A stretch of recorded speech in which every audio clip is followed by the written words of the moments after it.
covenant to new covenant. So now the day of Pentecost, this is the birth of the New Testament church. No? Where Christians are more become confident in spreading the gospel. Okay? Tanungin ko kayo niyan, ha? Hala. Na. Paano nga pa? Tinatakot mo naman kami. Mag-absent na kami pag-quiz. Parang hindi na nakatakot. Ang dami ko ng tanong sa inyo, ha? Okay? No? The day of Pentecost, this is the birth of the New Testament church, where we Christians are more become confident in spreading the gospel. And it was shown to us. Paano nga ba ipinakita sa atin? Paano nga ba ipinakita sa atin? Through, ano? Through cross. Ano ba yung ginawa ni Christ sa atin? To die on the cross. Ano nga ba yung action na ginawa ni Kristo sa atin? He was crucified. Yes! No? Ang kanyang pagkamatay. Nasaan ang mga estudyante? Okay, no? Okay, so from that point on the new covenant from that point that the new covenant has been in effect and the old covenant canceled. The book of Hebrews seems to be written from the perspective that temple sacrifice are continuing. Ito yung topic natin kahapon. Sinong may Bible? Ito na. Pwede basahin nyo yung Hebrews 10:11 in Tagalog. Mas Ay, klaro. Tagalog? Tagalog. Okay, sa phone ninyo, Tagalog. 10:11. Hebrews 10:11 in Tagalog. Mas klaro doon. Sa kaloobang yaon, tayo pinapaging banal sa pamamagitan ng pagkahandog ng katawan ni Kristo na minsan magpakailanman. Okay, di ba? Oh. So, ipinapakita lang that offering offering to the idols, or offering the animals, no, ay hindi yun makapagliligtas sa atin. Okay? It's very clear sa Hebrews 10:11. Hindi yun makapagliligtas sa atin. So, if any one of you are practicing that, please stop. Because in the other word, it's nonsense. Na? Yon. Okay. In that year, no, what is the meaning of AD? Anno Domini? After death. After death. After death. Okay.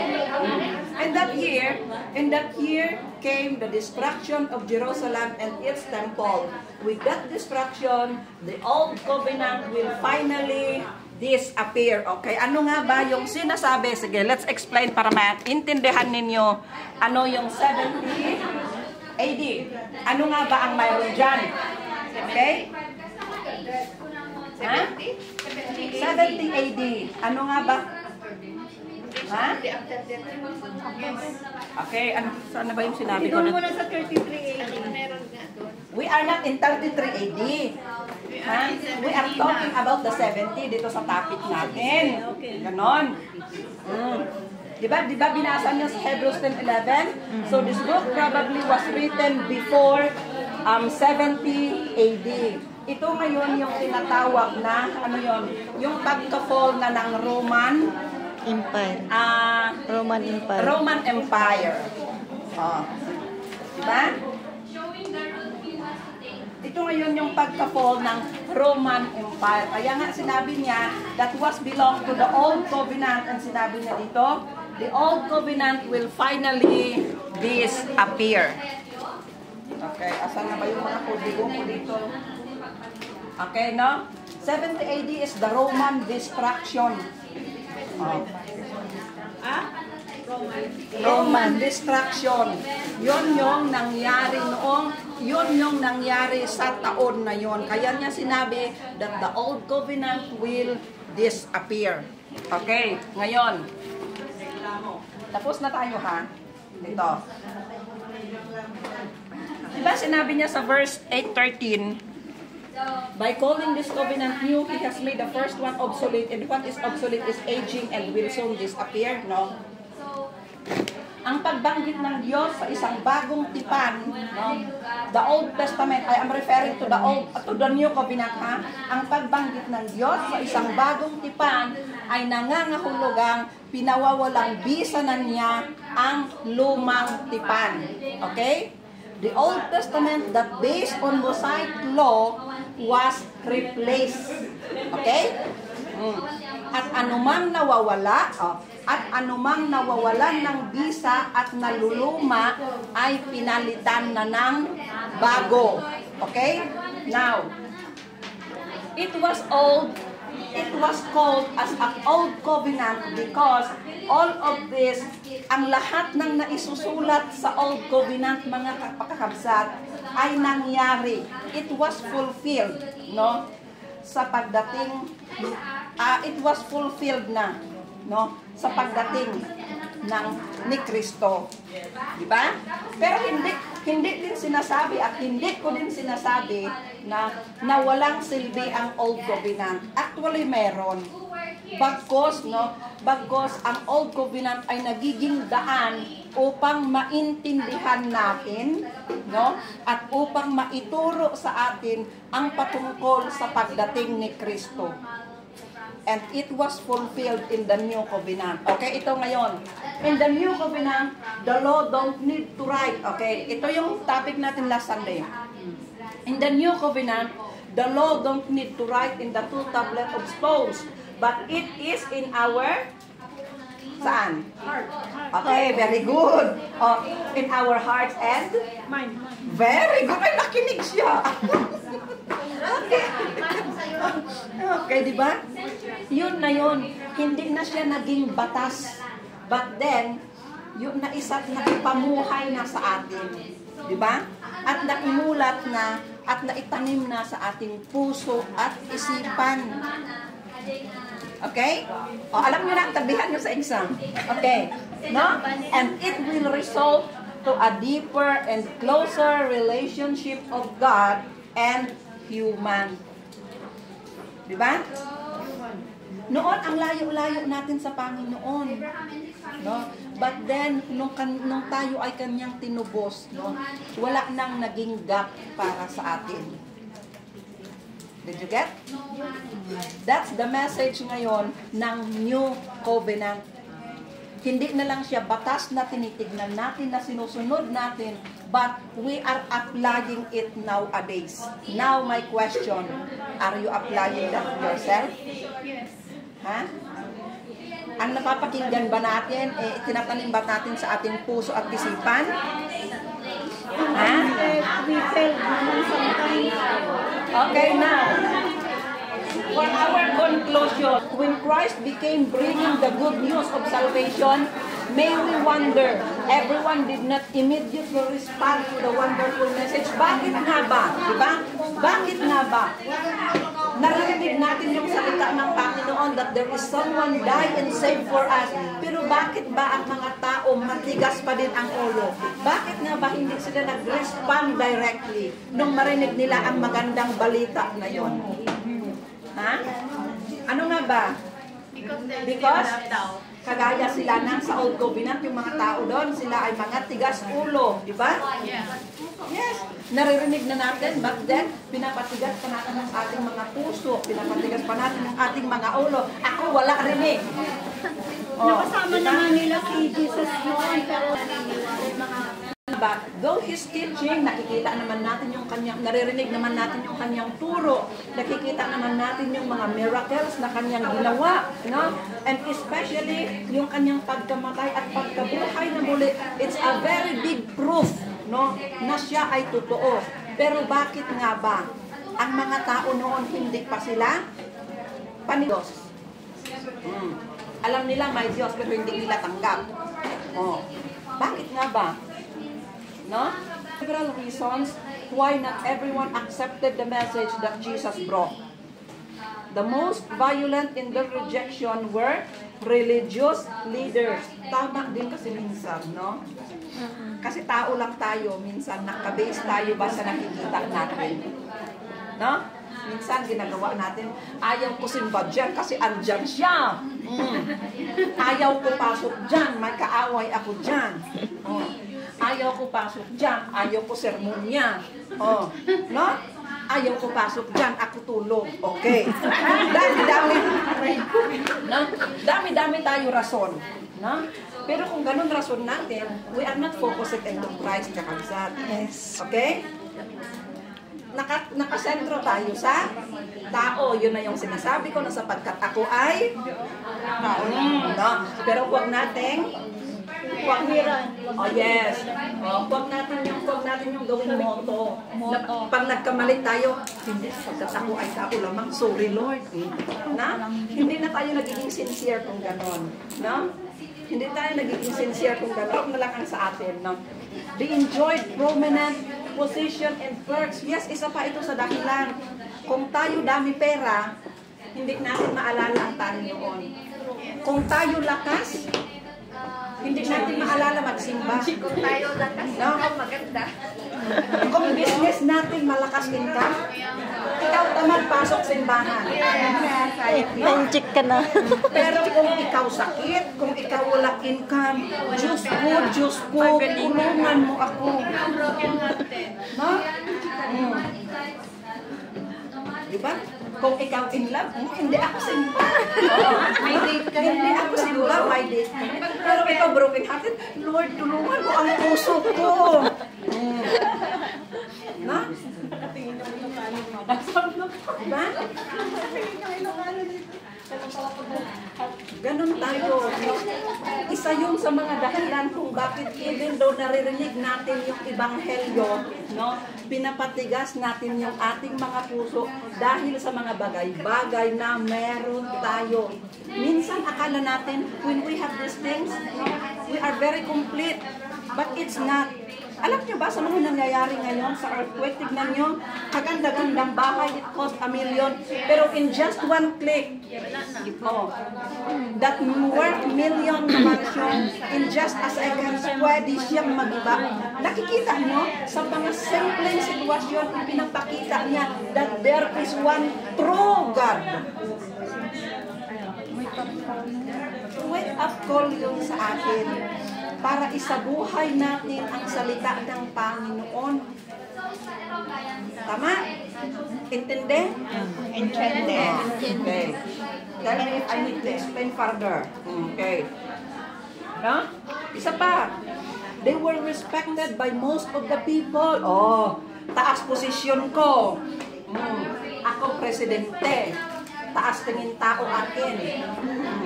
Ako may kapangyarihan. Ako may kapangyarihan to control the people. Oh, feeling mo ikaw na yung Diyos.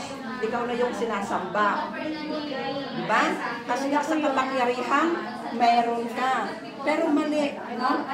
And they live able, and they were able to live a comfortable and above the poverty level experience of many others. Oh. Dahil ikaw ay nakaaangat sa buhay, wala sila, langgam sila. Oh, di ba? Yung sa tingin ba natin is kayang-kaya natin i-manipulate ang mga tao. Tama? No? Pero ang lahat ng ito dapat sana maintindihan natin na all of this are just temporary. Di ba? Ika nga, walang forever. Oh, di ba? Ika nga, walang forever. So lahat ng bagay na meron tayo, the kayamanan, the fame, the business, the mansions, all of this are just temporary. Okay? So wag natin, yes, we are so blessed when we are living, kung meron tayo sa isa sa mga ito, we are so blessed, di ba? Pero wag natin yung gamitin na makalimot tayo sa Panginoon. Amen? Tama? O, Allah, hindi ako nagsermon. Mag-amen na. Sige. Allah. O, sige. Those leaders were not always happy with the Roman rule that had been imposed upon them. But they had learned to make the necessary concessions to live with the situation. Now, in their security, they took a dim view of anyone who might threaten this delicate balance. Sino ang may Biblia? John 11:48, please. Okay, John 11:48. Asawan man. 48. 1, 2, 3, 4, 5. Basa. Basta. 8. If we let him go on like this, everyone will believe in him. And then the Romans will come and take away both our place and our nation. Tama ba? Sige, ulitin mo ate. John 11:48. Ikaw nga, mas Yan nga. Yes, ulitin mo. Ay, wala. Everyone will believe in him, and then the Romans will come and take away our temple and our nation.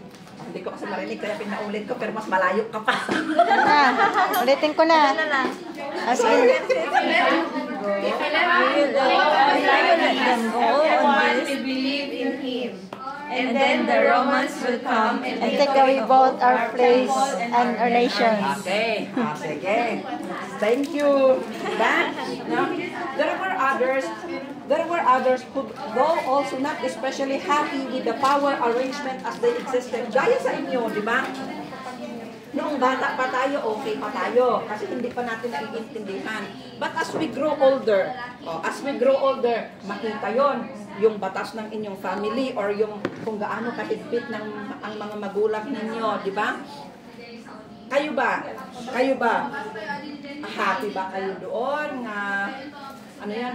Natutuwa ba kayo? Ganon. Or kayo ba ngayon kasi tayo mag-isip na, are you happy ba sa mga arrangements na nangyayari sa ating bansa? Di ba? Di ba? So ganon. Kaya there were others who do also not especially happy with the power arrangement as they existed, were unwilling to accept the gospel because it meant making a personal change. And most of us, especially as we grow older, we find ourselves resistant to change. Do you believe with that? That as we are growing older, sa ako, huwag na tayong lumayo sa ating katawan or sa ating lakas. Diba? Maikumpara nyo ba na noon malakas ka pa, ngayon yung mga tornilyo mo unti-unti na lumuluwang. Ramdam nyo sa inyong mga katawan? No? Because change brings the threat of the unknown. For many throughout history, the unknown seemed to be more dangerous than situation they were in. Yes. Nakuha nyo? Na yung mga hindi kagaya na lang ng lindol, di ba? Hindi natin siya inaasahan na ingest. For example, may worship tayo. Then suddenly may lindol, hindi naman natin inaasahan di ba? Di ba mas nakakatakot yung mga hindi inaasahan na pangyayari. Kasi yung mga inaasahan, pwede ka pang mag-prepare Pwede pa akong mag-backward. Tama? Yun. Kaya nga sinabi niya that the unknown seemed to be more dangerous than the situation they were in, even if they are not entirely happy with the present situation. Nakuha kayo? Are you in this, Are you in this situation? Kung baka tanungin ko kayo, sa buhay niyo ba ngayon, are you happy in your present situation? Ha? Sakto. 50-50? Sakto na. Kayo ang tinatanong ko, huwag niyong ibato sa akin. Okay. Sakto nga lang. Are you happy in your present situation sa inyong buhay? Yes, I'm happy. I'm content. Ano ang sabi niya sa 1 Thessalonians? In Everything, give thanks for this is the will of God. Yes. So we have to be thankful. Kasi kagaya ng prayer, kagaya ng prayer kanina, that even we are facing negative situation, we have to be positive. Na sana makita natin what is the blessing in that situation. Di ba? Sige, topic natin yan pag ako ang magsalita. Okay. Yun, na sana makita natin. No? Lord, kasi minsan if we are in a negative situation, Lord, bakit ako pa? Bakit ko ito napagdaanan? Pwede ba lagyan natin ng logic, na Lord, ang dami-dami kong hugasin, nagreklamo ka. Pero instead na magreklamo tayo, bakit hindi natin i-twist, no? Lord, salamat sa mga pinggan na ito. Ibig sabihin, may bigas pa akong isasaing. Di ba? Di ba? A very simple logic. Instead that we will complain sa ating mga platong hugasan, Lord, salamat sa mga pinggan na ito. Ibig sabihin, may bigas pa akong isasaing na ilalagay sa mga plato. I never complain. Di ba? Instead of complain, you thank you. Di ba? Nakuha niyo yung ibig kong sabihin? That's the logic. Yan yung logic, kakabsat. In whatever situation we are in, na sana makita natin that there is a blessing on that. Lahat ng dumarating, you must be thankful. Lord, salamat sa Panginoon, salamat sa katigasan ng ulo ng anak ko. No? Dahil natuto ako sumigaw at magtimpi. Diba? Hindi kita anak. Nanggaling sa'yo yun. No, but then sana, no, gaano man katigas yung ulo ng anak nyo, there's a blessing doon. Diba? So, yun lang.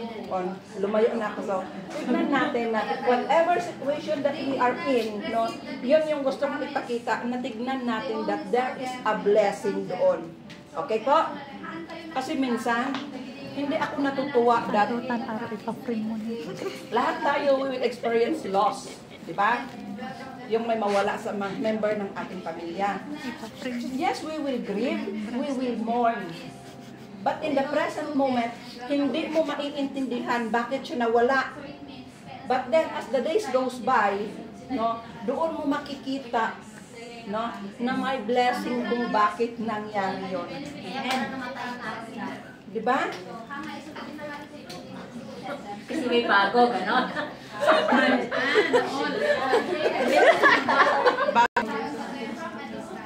Okay?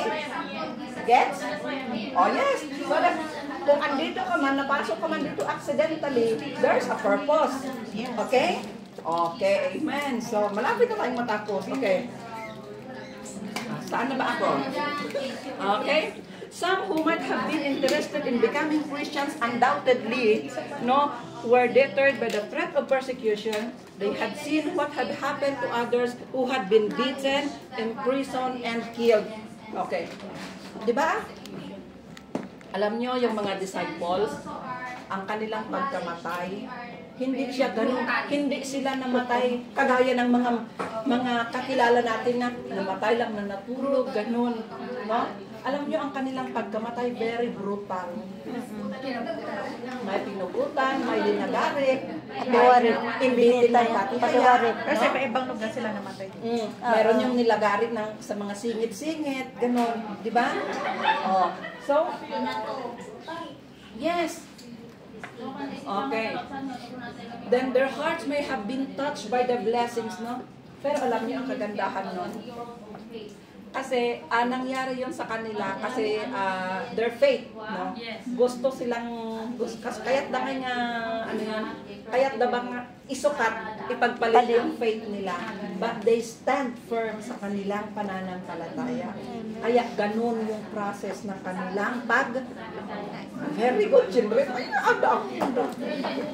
alam ang ganda Tapos sa exam din ay sagot yan. Alam niyo, ang gandang magturo pag ganito, yung hindi lang ako yung nagyayaw-yaw.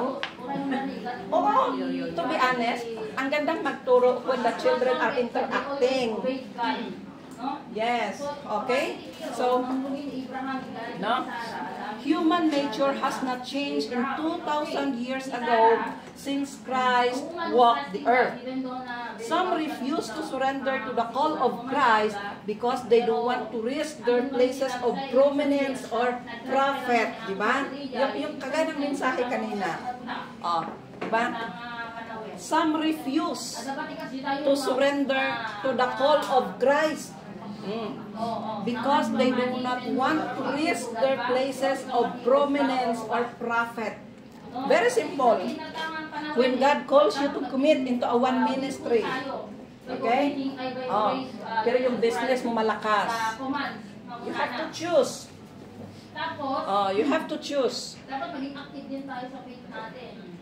Diba?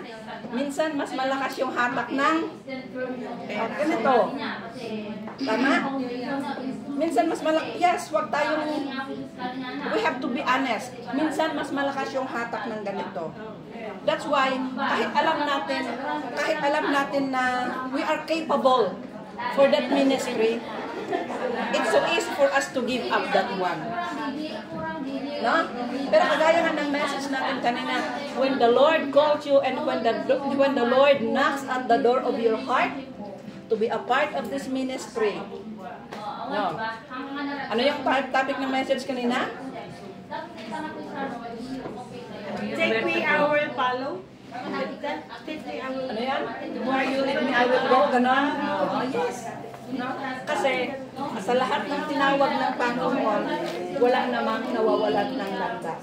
It's a blessing yung kakabsa. No? You choose Him. Pero when you choose God, dyan mo makikita that even your business will prosper also.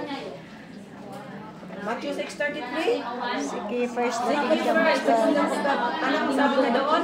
And the word, all. All these things shall be added. The word all.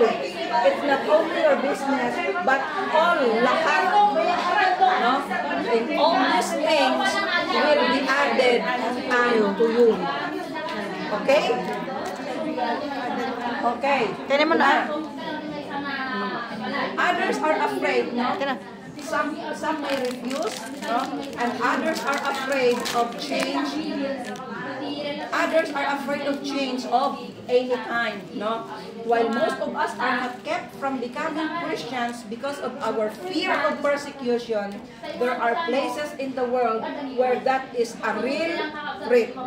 Okay, sino ang makapagbasa sa Matthew 13:1-9, no? Ito yung parable of the sower, no? And it still confronts us today.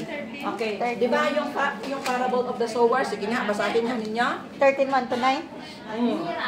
At the same day, Jesus went out of the house and sat by the lake. Such large crowds gathered around him that he got into a boat and sat in it, while all the people stood on the shore. Then he told them many things in parables, saying, a farmer went out to sow his seed.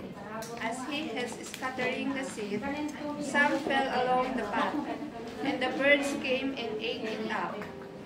Some fell on rocky places where it did not have much soil. It sprang up quickly because the soil was shallow. But when the sun came up, the plants were scorched and they withered because they had no root. Other seed fell among thorns. It grew up and choked the plants. Still other seed fell on good soil, where it produced a crop, 160 or 30 times what was sown. Whoever has ears, let them hear. Okay, sige nga. Anong klaseng lupa ba kayo? Anong klaseng lupa ba kayo? No? Diba sinabi ng Panginoon, ang lahat ng may pandinig ay makinig. Diba? Oh. Anong klaseng lupa ba kayo? Kayo ba yung klase ng lupa na ano? Oh. Diba? So ngayon, paano natin i-connect ito ngayon sa ating topic ninyo, Kubinan? No? When you hear the word of God, no, huwag nyo itanim lang. But let this seed will grow and prosper. Okay? So, if you do that, you are in the good soil. Amen?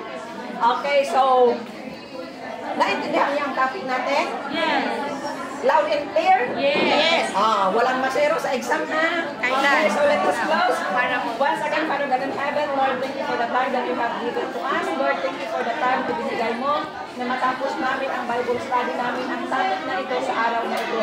Dalangin namin, Ama, na sana hindi lang ito salita na aming binibigyan, but then, Lord, help us na sana may marinig at maitanim sa aming mga puso at isipan. Lord, help this class grow according to your will. Forgive us, Lord, and help us to be a blessing to others. In Jesus' name we pray. Amen.